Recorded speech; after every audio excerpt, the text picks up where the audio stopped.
کتاب نہیں ہے بلکہ اللہ کا کلام بھی ہے، اور چونکہ یہ اللہ کا کلام ہے لہٰذا اللہ کی صفت ہوئی،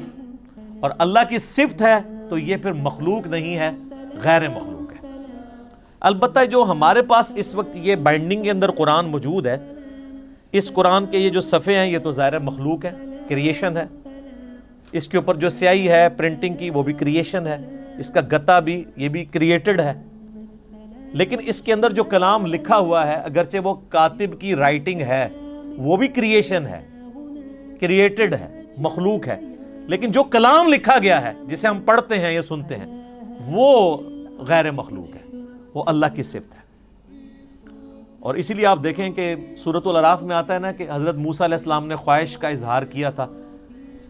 کہ اے اللہ میں تجھے دیکھنا چاہتا ہوں، تو اللہ نے کیا فرمایا تھا؟ تو مجھے نہیں دیکھ سکتا، تو پہاڑ کی طرف دیکھ، اگر یہ پہاڑ میری تجلی سے قائم رہا تو پھر تم بھی یہ یعنی ایزیوم کر سکتے ہو کہ مجھے بھی دیکھ سکو گے۔ پہاڑ پہ جب اللہ کی تجلی اللہ تعالیٰ نے ڈالی جو سورۃ الاعراف میں آتا ہے تو اس کی وجہ سے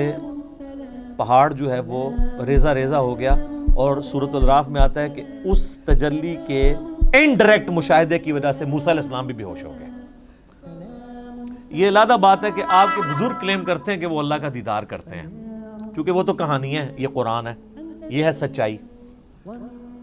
تو یعنی اللہ تعالیٰ کی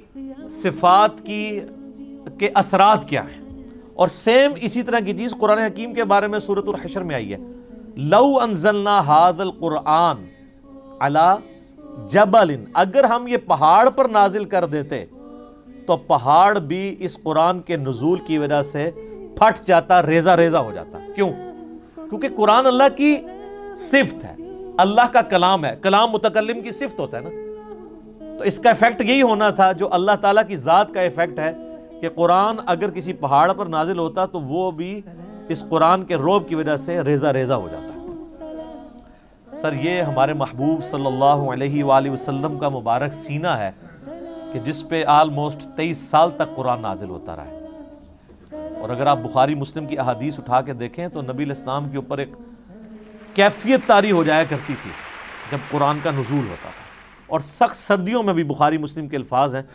کہ آپ صلی اللہ علیہ وآلہ وسلم کے مبارک چہرے پر یعنی پسینہ بہنا شروع ہو جاتا تھا، اتنا وحی کا بوجھ ہوتا تھا۔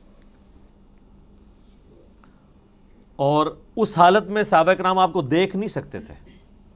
چہرہ مبارک سرخ ہو جاتا تھا، اور جس طرح یہ خراٹے لینے کی آواز ہے نا، اس طرح بخاری مسلم میں آتا ہے اس قسم کی آواز آپ کے منہ سے نکلنا شروع ہو جاتی تھی، اور پھر صحابہ کرام جو ہیں وہ سارے سر جھکا لیتے تھے یوں، اور آپ علیہ السلام کے سر مبارک کے اوپر ایک بڑی چادر دے دی جاتی تھی حتیٰ کہ آپ اپنی وہ اس حالت میں واپس آئیں۔ یعنی آپ صلی اللہ علیہ وآلہ وسلم پر یہ حالت طاری ہوا کرتی تھی۔